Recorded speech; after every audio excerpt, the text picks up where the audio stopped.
तंत्र मंत्र, जादू टोना, अंधविश्वास और खूनी प्रेमी। ये है मेरठ में हुए सौरभ राजपूत मर्डर केस की पूरी कहानी।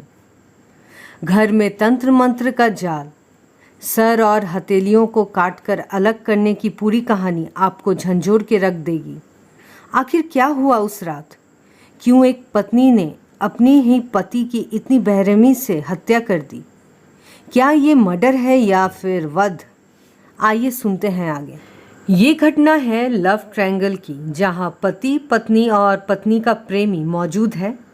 पति का नाम था सौरभ, जो विदेश से अपने देश 24 फरवरी को आता है ताकि वो अपनी पत्नी यानी कि मुस्कान का बर्थडे सेलिब्रेट कर सके। पर सौरभ इस बात से अनजान था कि जिस पत्नी के साथ उसने जीने मरने की कस्में खाई थी, आज उसी पत्नी ने अपने प्रेमी साहिल शुक्ला के साथ मिलकर उसकी जान लेने का षड्यंत्र रचा है। दरअसल 2016 मुस्कान और सौरभ की लव मैरिज होती है। हालांकि सौरभ का परिवार इस शादी से नाखुश था और इसलिए परिवार वालों ने सौरभ को अपने घर से बेदखल कर दिया था।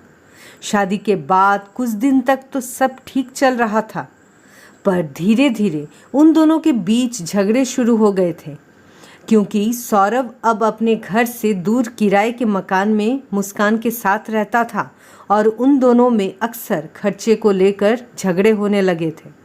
इसी दौरान सौरभ काम के सिलसिले में लंदन चले जाता है और ज़्यादातर समय विदेश में ही रह जाता है। अब साल 2019 आता है। शादी के 3 साल बाद मुस्कान को एक बेटी होती है और इसी दौरान उसके स्कूल में एक रीयूनियन फंक्शन भी होता है। वहाँ सारे दोस्त फिर से एक दूसरे के कांटेक्ट में आते हैं और नंबर एक्सचेंज भी किए जाते हैं। मुस्कान की मुलाकात वहाँ साहिल शुक्ला से होती है और दोनों में फिर से नंबर एक्सचेंज भी होते हैं। दोनों घंटों बातें करते हैं और देखते ही देखते एक दूसरे के करीब भी आ जाते हैं। करीब आने के बाद मुस्कान को साहिल की एक बात पता चलती है। ये बात मुस्कान को बहुत अजीब लगी। साहिल अपनी वो माँ से बात करता था जो दरअसल इस दुनिया में थी ही नहीं। अक्सर साहिल अपने फ़ोन से अपने आप को मैसेज करता और फिर खुद ही उस मैसेज का रिप्लाई भी करता। इस हरकत को देख मुस्कान ने स्नैपचैट के ज़रिए अपना एक अकाउंट खोला और उससे साहिल को मैसेज करना शुरू किया। ये मैसेज मुस्कान साहिल के माँ के तौर पे करती थी और साहिल से अपने बारे में बातें भी करती। अक्सर मुस्कान साहिल को लिखती, जैसे बेटा, मुस्कान बहुत अच्छी लड़की है, उसका साथ कभी मत छोड़ना, वो तुम्हें बहुत खुश रखेगी।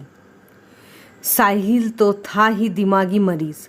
उसने इन सारी बातों पे बहुत जल्द विश्वास कर लिया था और तय भी कर लिया कि वो शादी करेगा तो मुस्कान से ही करेगा। लेकिन मुस्कान तो थी आखिर शादीशुदा होने के बावजूद भी उन दोनों में नज़दीकियां बढ़ती ही चली गई। साहिल मुस्कान को अब ड्रग्स भी देने लगा था। दोनों हमेशा नशा में धुत रहते। पर जब सौरभ का इंडिया आने का प्रोग्राम बना, तब इन दोनों में तनाव बन गया कि आखिर मुस्कान को नशा कहाँ से मिल पाएगा। और फिर क्या होना था? दोनों ने मिलकर सौरभ को रास्ते से हटाने का प्लान बना डाला। सौरभ के मेरठ पहुंचते ही मुस्कान ने उसे खाने में नशीली दवाइयों को मिलाकर देना शुरू किया।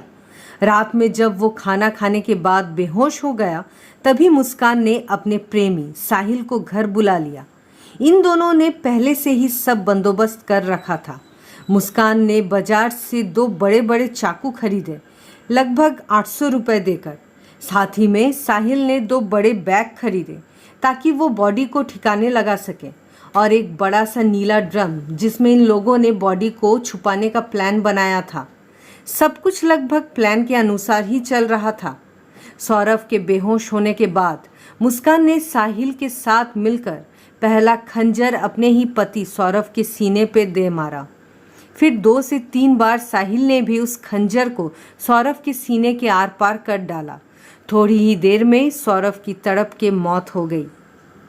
अब आगे जो साहिल ने किया वो सुन के आपके रोंगटे खड़े हो जाएंगे। साहिल ने पहले तो सौरभ के सर को धड़ से अलग किया, फिर उसके हाथ के हथेलियों को काट कर अलग कर दिया। ज़्यादातर समय आपने सुना होगा कि आरोपी बॉडी को कहीं डिकम्पोज करने के लिए बॉडी को छोटे छोटे टुकड़ों में काट डालता है, पर यहाँ हाथ नहीं बल्कि हथेलियों को काटा गया।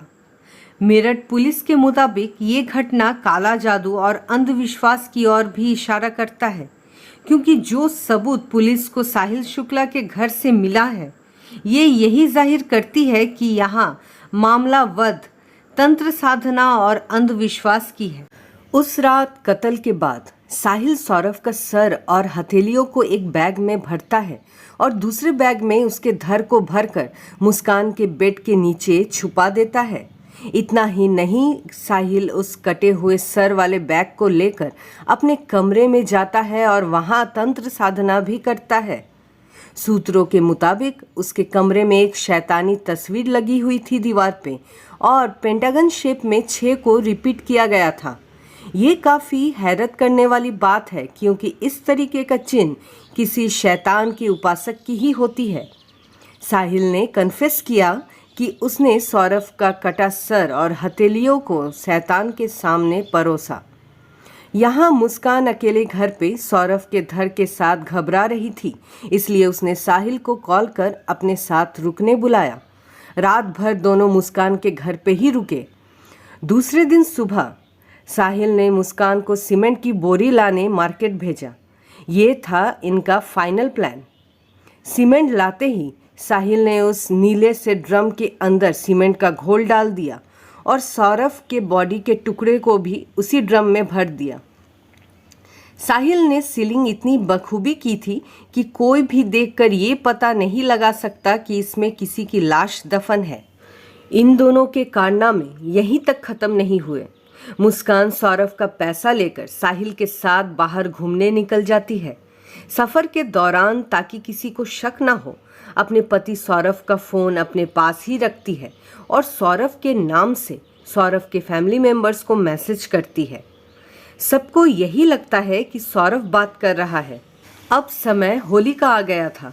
होली के त्यौहार में मुस्कान ने अपनी मम्मी को भी मैसेज किया और फोटो शेयर किया।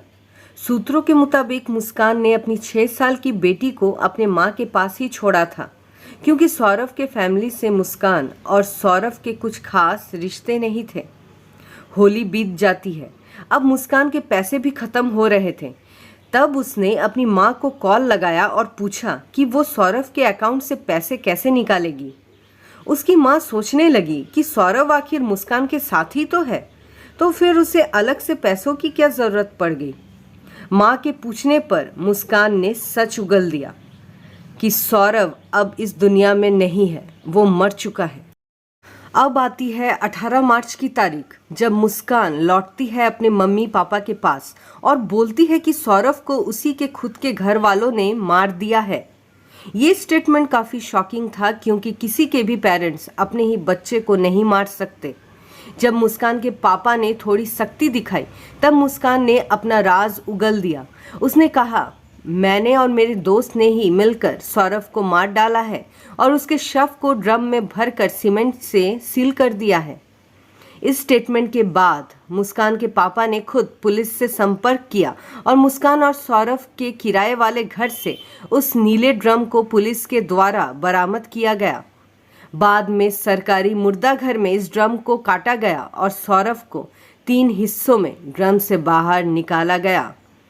तो ये थी घटना जो मेरठ में हाल फिलहाल में घटी है और इसकी जांच अब भी चल रही है। काफ़ी सारे सबूत पुलिस के हाथों लगी है और काफ़ी राज अब भी खुलना बाकी है।